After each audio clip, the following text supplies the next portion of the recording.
Jonathan, since Paul has brought up Palisades Hudson and we're using us as an example, we're a company with a pretty broad reach, but a relatively small head count as these things go.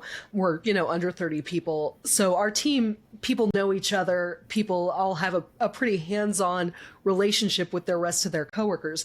Have you found that companies struggle to keep that focus on purpose as they scale upwards? And what are some ways that they can sort of fight the momentum of bigger teams pulling in different directions? Yeah, I think that one of the biggest mistakes I made, Amy, when I went through this journey is that, when I went through the purpose and values journey with my company originally, I saw how Tony Hsieh was being really successful at Zappos with his 10 core values. And I thought, this is really cool. I want to be Tony Hsieh. I want to build this kind of success. I want to live with these core values. And I went down that road and I created 10 core values for a company.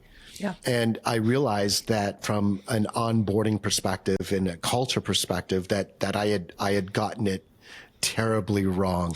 And the reason I had failed so hard is because I had created these 10 core values with me in mind. They were designed because I deeply believed in these core values. And what I found was employees, really resonated with 2 or 3 core values, but they didn't resonate with, 6 or 7 of them.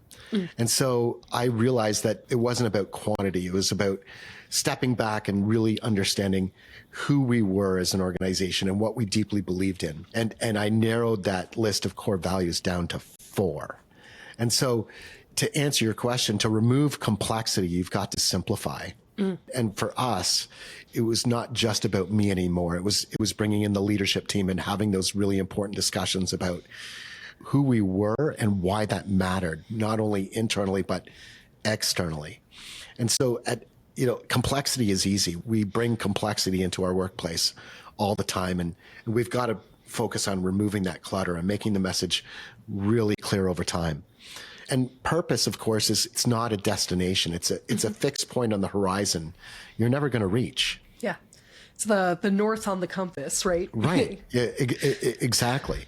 Yeah. But it's important because the company deeply understands why purpose matters and how that means serving their customers, their employees, and their community. Like you said, it's the North Star.